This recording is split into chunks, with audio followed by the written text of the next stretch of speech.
নমস্কার, সংস্কৃত হিন্দি পাঠশালায় তোমাদের সবাইকে স্বাগত জানাই। আশা করি তোমরা সকলে ভালো আছো। আজকে আমরা যে বিষয়টা নিয়ে আলোচনা করব সেটা হচ্ছে সংস্কৃত সমাস। তবে সমাসে পুরো বিষয়টা নয়, সমাসের ডিটেলসে আমরা যাব না।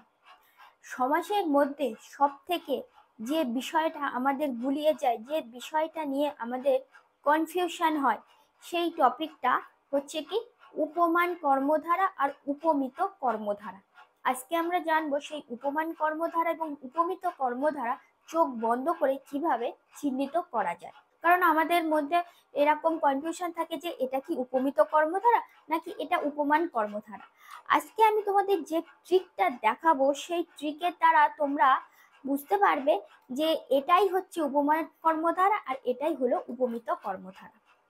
তো এই টপিকটার ওপর আমি জানি তোমরা অনেকে ইউটিউবে ভিডিও দেখেছো। তো সেখানে যেখানে যা বলা হয়েছে যে বিশেষ্য দেখতে হবে, বিশেষণ দেখতে হবে, এটাকে যার সাথে তুলনা করতে হয় বা যার তুলনা করা হয়, এত কিছু আমি যাবই না। জাস্ট আমি একটা সোজা ট্রিক আজকে আমি তোমাদের বলবো, সেই ট্রিকের দ্বারা, এবং এই ট্রিকটা খুবই গ্রহণযোগ্য। আমি তোমাদের বলছি, এই ট্রিকটাই যদি তোমরা কাজে লাগাও তাহলে তোমাদের জীবনে আর এই উপমান কর্মধারা আর উপমিত কর্মধারা নিয়ে আর কোনো দ্বন্দ্ব থাকবে না। তো ভিডিওটা খুবই গ্রহণযোগ্য হবে, এই জন্য ভিডিওটা প্রথম থেকে শেষ পর্যন্ত মন দিয়ে দেখো। আশা করি তোমাদের কাছে ভালো লাগবে। আর যদি ভালো লাগে তাহলে অবশ্যই একটা লাইক করে দিও। তোমরা যত বেশি লাইক, কমেন্ট ও শেয়ার করবে, আমি পরবর্তীতে তোমাদের জন্য নতুন নতুন জিনিস আনতে আরো উৎসাহী হয়ে উঠবো। তাহলে চলো শুরু। তো প্রথমে আমরা ট্রিকটা জেনে নেব এবং তারপরে উদাহরণের সাহায্যে আমরা সেই ট্রিকটাকে কাজে লাগাবো।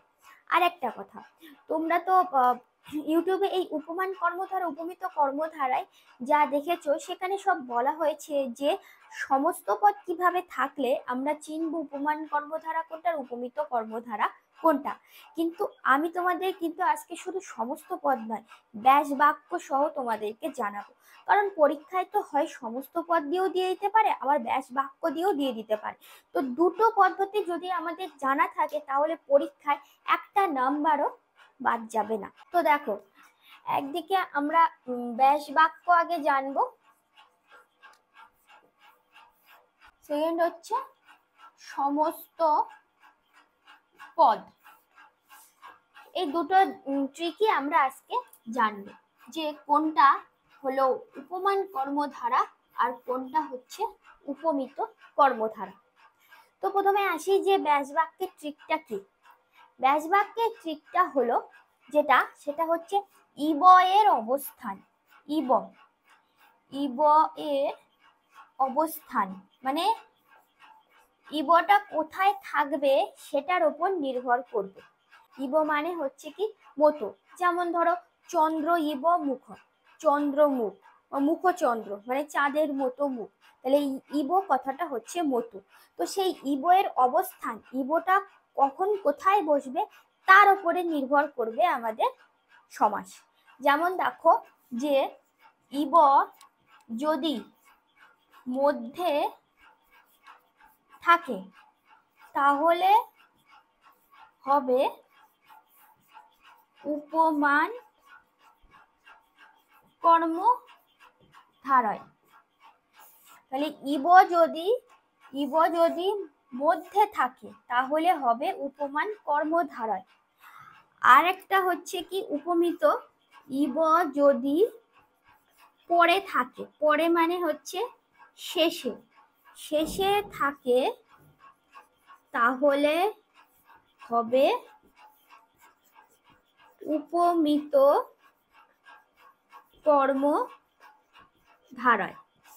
ব্যাস এই ট্রিকটাই শুধু মাথায় রাখো, যে তাহলে তোমরা যদি ব্যাস বাক্য দেখো যে চন্দ্র ইব মুখ, এটা যদি দিল তাহলে এর মধ্যে দেখতে পাচ্ছি যে ইবটা মাঝখানে আছে। মানে চন্দ্র ইব মুখটা যে কোন কর্মধারায় সেটা বুঝবো কিভাবে, যে হ্যাঁ ইবটা হচ্ছে মধ্যখানে আছে, সেই জন্যই এটা হয়ে যাবে কি উপমান কর্মধারা। আর ইব যদি পরে বা শেষে থাকে, মানে ইব যখন দেখবে একদম শেষে রয়েছে তখন সেটা বুঝে যাবে যে উপমিত কর্মধারা। তাহলে এটা হয়ে গেল কি আমাদের ব্যাস বাক্যের ট্রিক। এবারে আমরা জানবো কি সমস্ত পদ। এখন ব্যাস বাক্য সমস্ত পদ এই দুটো আশা করি তোমরা জানো। ব্যাস বাক্য কোনটা? এই যে বলছি চন্দ্র ইব মুখ, এইটাই হচ্ছে ব্যাস বাক্য। আর সমস্ত পদ কোনটা? মুখ চন্দ্র। মানে ব্যাস বাক্যগুলো যখন একসঙ্গে মিলিত হয়ে একটা পদে পরিণত হয় তখন সেটাকে বলা হয় কি? সমস্ত পদ। এবারে সমস্ত পদের ট্রিকটা কি? সমস্ত পদের ট্রিকটা হচ্ছে যে উপমান কর্মধারায় আমরা চিনব যে জিনিসটা বাস্তবে আছে, মানে আমরা বাস্তবে সেই জিনিসটা দেখতে পাই, যে বরফ সাদা, মেঘ কালো, মানে এগুলো কি? এগুলো তো বাস্তবে, এগুলোই তো হয়ে থাকে। তাহলে যে জিনিসটা বাস্তবে আছে, তাহলে উপমান আমরা চিনব যে বাস্তবে আছে। আর উপমিত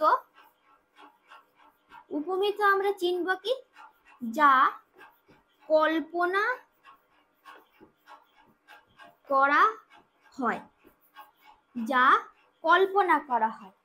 উপমান হলো যেটা বাস্তবে আছে, মানে আমাদের কল্পনা করতে হয় না, ওটা সরাসরি মানে বাস্তবেই আছে। আর উপমিত হচ্ছে যেটাকে আমরা কল্পনা করি। যেমন ধরো আমরা বলি যে এই মানুষটা বাঘের মতো, তাই বলে কি সেই মানুষটা কি বাঘের মতো দেখতে? একটা মানুষ কি বাঘের মতো দেখতে হয় না? বোঝাতে চাচ্ছি সেই বাঘের তেজ, সাহস, সেই তার মতোই সেই মানুষের বৈশিষ্ট্যটাকে বোঝানো হচ্ছে। তাহলে এটা আমরা কল্পনা করে নিই যে মানুষটা কিন্তু বাঘের মতো, মানুষ সেরকম তেজ, সে সাহসী, এটাই হচ্ছে বোঝানো হচ্ছে। তাহলে ট্রিকটা আমরা বুঝে নিলাম। ট্রিকটা হচ্ছে কি? ব্যাস বাক্যের ট্রিকটা হলো আমরা ইব এর অবস্থান দেখব, যে ইব যদি মাঝখানে থাকে তাহলে হয়ে যাবে উপমান কর্মধারা, আর ইব যদি শেষে থাকে তাহলে হয়ে যাবে কি? উপমিত কর্মধারা। সমস্ত পদের ট্রিকটা কি? উপমান কর্মধারা কিভাবে বুঝবো? সেটা যদি বাস্তবে থাকে, আমরা জানি যে সেটা বাস্তবে যদি থাকে তাহলে সেটা হবে কি? উপমান কর্মধারা। আর উপমিতটা কিভাবে চিহ্নিত করব? যেটা আমরা কল্পনা করে নেই, সেটা হয়ে যাবে কি? উপমিত কর্মধারা। তো এই ট্রিকটাই তোমরা শুধু মাথায় রাখো। নেক্সট এইবার আমরা দেখব উদাহরণ। এই উদাহরণ যখনই তোমরা দেখবে তখনই তোমরা দেখবে যে এবার আর তোমাদের ভুল হচ্ছে না যে কোনটা উপমান কর্মধারা আর কোনটা উপমিত কর্মধারা। এখানে আমি কতগুলো উদাহরণ দিয়েছি, এই উদাহরণগুলো আমরা জানি না কোনটা উপমান কর্মধারা আর কোনটা উপমিত কর্মধারা, কিন্তু আমরা ট্রিকটা জেনেছি, ব্যাস বাক্যের ট্রিকটা জেনেছি এবং সমস্ত পদের ট্রিকটা জেনেছি। তো সেই ট্রিক অবলম্বন করেই আমরা বলবো যে কোনটা উপমান কর্মধারা কোনটা উপমিত কর্মধারা। তো দেখো প্রথমটা বলছে তুষার ইব ধবল। তুষার ইব ধবল, ব্যাস বাক্যের ট্রিকটা ছিল ইব এর অবস্থান। ইব যদি মধ্যিখানে থাকে তাহলে সে হবে উপমান কর্মধারা, ইব যদি শেষে থাকে সে হবে উপমিত কর্মধারা। তো এখানে দেখতে পাচ্ছি যে তুষার ইব ধবল, ইব শব্দটা হচ্ছে মাঝখানে রয়েছে, তাহলে এটা তো আমরা বলতেই পারছি যোগবদ্ধ করে যে এটা হলো উপমান কর্মধারা। তো এটা আমরা উপমান কর্মধারা ব্যাস বাক্য দেখে চিনে নিলাম। এবারে আমরা সমস্ত পদ দেখি। আমরা সমস্ত পদের ট্রিকটাও জেনেছি, যে উপমান কর্মধারা যেটা বাস্তবে আছে আর উপমিত কর্মধারা যেটাকে আমরা কল্পনা করে নেই। তো বলছে তুষার ধবল মানে হলো সাদা বরফ। তো আমরা বাস্তবে তো বরফকে সাদাই দেখেছি না, লাল কালো হলুদ নীল এরকম তো দেখিনি, এটা তো বাস্তবেই রয়েছে। তাহলে দুটো আমাদের সূত্রই মিলে যাচ্ছে, কি এই হয়ে যাচ্ছে আমাদের উপমান কর্মধারায়। এই দুটোই আমাদের হয়ে যাচ্ছে উপমান কর্মধারায়, কারণ ইব রয়েছে মাঝখানে তাই উপমান, আর এটা হচ্ছে বাস্তবে আছে তাই এটা উপমান। নেক্সট চলো, ঘন ইব শ্যাম। ঘন ইব শ্যাম, এখানেও দেখতে পাচ্ছি ইব মাঝখানে রয়েছে, তার মানে এটা উপমান কর্মধারা। এবার সমস্ত পদ দেখবো। ঘন শ্যাম, ঘন শ্যাম মানে ঘন মানে কি? ঘন মানে হচ্ছে মেঘ, আর শ্যাম মানে কালো। তো মেঘ হচ্ছে কালোই হয়, তাহলে সেটাই বোঝাচ্ছে যে ঘন শ্যাম। এবার আমরা বাস্তবে তো মেঘকে কালোই দেখেছি, সেজন্য এটাও হয়ে যাচ্ছে কি? উপমান। এটাও হয়ে যাচ্ছে উপমান কর্মধারা। নেক্সট হচ্ছে শৈল ইব উন্নত। শৈল ইব উন্নত। এখানে দেখতে পাচ্ছি ইব মাঝখানে রয়েছে, তাহলে এটা উপমান কর্মধারা। সমস্ত পদ শৈলোন্নত। শৈলোন্নত মানে হচ্ছে শৈল মানে পাহাড় আর উন্নত মানে উঁচু। পাহাড় উঁচু, তো পাহাড়কে তো আমরা উঁচুই দেখি, পাহাড় তো উঁচুই হয়, তাহলে এটা আমরা বাস্তবেই দেখি, সেই জন্য এটা হয়ে যাচ্ছে আমাদের উপমান কর্মধারয়। নেক্সট হচ্ছে নর শার্দুল ইব। নর শার্দুল ইব, ইব চলে গেল লাস্টে, তাহলে এটা উপমিত কর্মধারা। এবার সমস্ত পদটা দেখি। নর শার্দুল, নর শার্দুল মানে হচ্ছে মানুষ বাঘের ন্যায়। তো মানুষ তো কখনো বাঘের মতো রূপ হয় না, মানুষের কি আর বাঘের মতো রূপ হয়? মানে আমরা কল্পনা করে নিই যে এই মানুষটা বাঘের ন্যায়। একটু আগেই বললাম সেই বাঘের সেই তেজ, সাহস, সমস্ত কিছু একটা মানুষের বৈশিষ্ট্য যখন পাওয়া যায়, তখনই আমরা বলতে পারি যে এই মানুষটা না বাঘের মতো। তাহলে এটা তো আমরা কল্পনা করে বলি, সেই জন্য এটা হয়ে যাচ্ছে কি আমাদের উপমিত কর্মধারায়। নেক্সট হচ্ছে অধর পল্লব ইব। অধর পল্লব ইব, এখানে দেখতে পাচ্ছি ইব রয়েছে লাস্টে, তাহলে আমাদের এটা হয়ে যাচ্ছে কি উপমিত কর্মধারা ইব এর অবস্থান দেখে। এবারে বলছে অধর পল্লব, এটা আমাদের কিভাবে বুঝতে হবে। অধর মানে হচ্ছে ঠোঁট, আর পল্লব মানে হলো কচি পাতা, মানে ঠোঁটটা যেন কচি পাতা। তো ঠোঁট কোনোদিন কি কচি পাতার মতো হয়? এটা আমরা কল্পনা করি, মানে ঠোঁটটা এতটাই নরম, তাই বোঝাচ্ছি যে কচি পাতার মতো, এটা আমরা কল্পনা করি, সেই জন্য এটা হয়ে যাচ্ছে কি উপমিত কর্মধারা। নেক্সট হচ্ছে পুরুষ সিংহ ইব। পুরুষ সিংহ ইব, তাহলে এখানে ইব হচ্ছে লাস্টে, তাহলে উপমিত কর্মধারা। এবার পুরুষ সিংহ, এটা মানে হলো পুরুষ হচ্ছে সিংহের ন্যায়, তার মানে সেই একই কথা যে পুরুষকে সিংহের মতো ভাবা হচ্ছে। সিংহের সেই তেজ, সেই সাহস, সবকিছুই একটা মানুষের বৈশিষ্ট্য যখন পাচ্ছি, তখন সে বলতে পারছে এই পুরুষটা যেন সিংহের ন্যায়, সিংহের মতো গর্জন করে। তাহলে সেই জন্য এটা হচ্ছে আমরা কল্পনা করি যেহেতু পুরুষটাকে সেই সিংহের সঙ্গে, তাই এটা হয়ে যাচ্ছে কি উপমিত কর্মধারায়। নেক্সট হচ্ছে মুখম কমলম ইব। মুখম কমলম ইব, প্রথম শর্ত আমাদের মিলে যাচ্ছে যে ইব শেষে আছে, সেই জন্য উপমিত কর্মধারায়। এবারে আমরা দেখতে পাচ্ছি মুখ কমলম, মানে বলছে যে মুখটা কমল, মানে কি পদ্ম, মুখ যেন পদ্মের মতো। তার মুখ কি পদ্মের মতো দেখতে হয়? মানে সেই পদ্মের মতো তার মুখটাকে আমরা কল্পনা করি, সেই জন্য এটা হয়ে যাচ্ছে কি উপমিত কর্মধারায়। নেক্সট হচ্ছে শঙ্খ ইব ধবল। শঙ্খ ইব ধবল, তাহলে আমাদের প্রথম শর্ত যে ইব হচ্ছে কি মাঝখানে রয়েছে, সেই জন্য এটা উপমান কর্মধারায়। এবার হলো শঙ্খ ধবল। ধবল মানে সাদা, শঙ্খ মানে শঙ্খ, তো শঙ্খ তো সাদাই হয়, আমরা তো বাস্তবে সেটাই দেখেছি যে শঙ্খ সাদা, সেই জন্য এটা হয়ে যাচ্ছে কি উপমান কর্মধারায়। নেক্সট হচ্ছে মুখং চন্দ্র ইব। মুখং চন্দ্র ইব, তাহলে ইব লাস্টে রয়েছে, তার মানে এটা হয়ে যাচ্ছে আমাদের উপমিত কর্মধারায় সেই শর্তানুসারে। আর মুখ চন্দ্র মানে মুখ হচ্ছে চন্দ্রের মতো, তা মুখ তো চন্দ্রের মতো হয় না, মুখ তো চন্দ্রের মতো, এক চন্দ্র যেরকম সেরকম তো মুখ নয়, মানে আমরা কল্পনা করে নিচ্ছি মুখটা যেন একদম চন্দ্রের মতো সুন্দর গোল, সেটাই বোঝাচ্ছে। তাহলে হবে কি এটা আমাদের উপমিত কর্মধারায়। নেক্সট হচ্ছে নবনীত ইব কমল।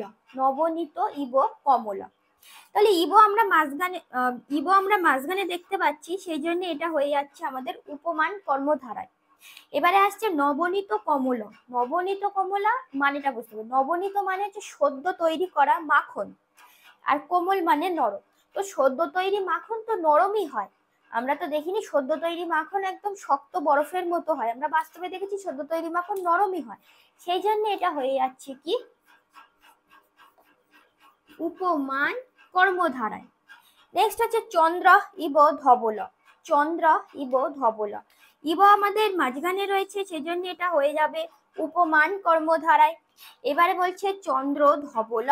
চন্দ্র ধবল মানে চাঁদ তো সাদাই হয়, চাঁদকে তো আমরা সাদাই দেখেছি, তাই না? সেই জন্য এটা বাস্তবেই আছে, তাই এটা হয়ে যাবে আমাদের উপমান কর্মধারয়। নেক্সট হচ্ছে অর্ণব ইব গভীর, অর্ণব ইব গভীর। তাহলে ইব মাঝখানে রয়েছে, সেজন্য এটা উপমান কর্মধারায়। এবারে আমাদের মানেটা বুঝতে হবে যে অর্ণব গভীর, অর্ণব গভীর মানেটা হচ্ছে, অর্ণব মানে হলো সমুদ্র, আর গভীর মানে তো গভীর।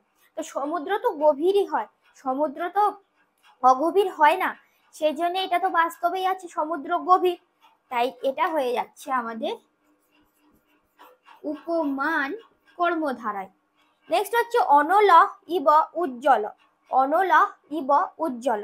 তাহলে ইব এর অবস্থান মাঝখানে আছে, তার মানে এটা উপমান কর্মধারায়। এবারে আমরা দেখবো সমস্ত পদটা। অনল উজ্জ্বল, অনল মানে হচ্ছে আগুন, আর উজ্জ্বল মানে তো আগুন তো উজ্জ্বল হয়, আগুন কি অনুজ্জ্বল হয়?